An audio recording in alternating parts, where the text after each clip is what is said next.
بسم الله الرحمن الرحيم.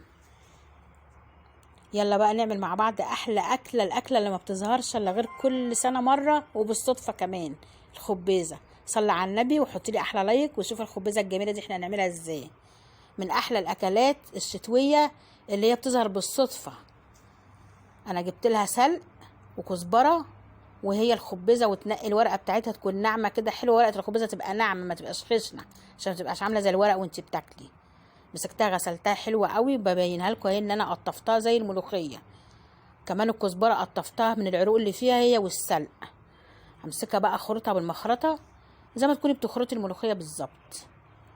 ويكون عندك شويه شوربه حلوين بقى كده، شوربه بط، شوربه فراخ بلدي، شوربه لحمه خيره لما اجعله خير اللحمه غليت يعني. بس احلى شوربه يعني تعمليها ان شاء الله، وتعمليها وتسقطي فيها الخبيزه.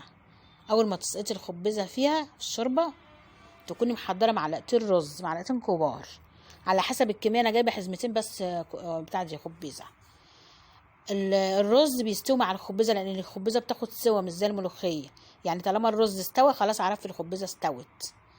اكون طبعا محضره لها توم تطشيها بيه زي الملوخيه، واحلى طشه واحلى اكله تاكليها، واكله شتويه جميله جميله.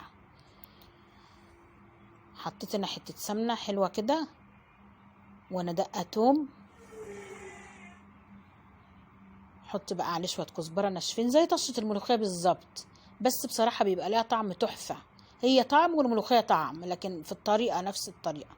هنا بحط شويه كزبره عليها، شويه كزبره ناشفه.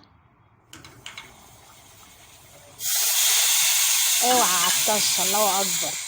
بألف هنا وشفا يا حبايبي لكل اللي شافها، والف بقى هنا وشفا لكل اللي يعملها. اشوفكم على خير في فيديو جديد، والسلام عليكم ورحمه الله وبركاته.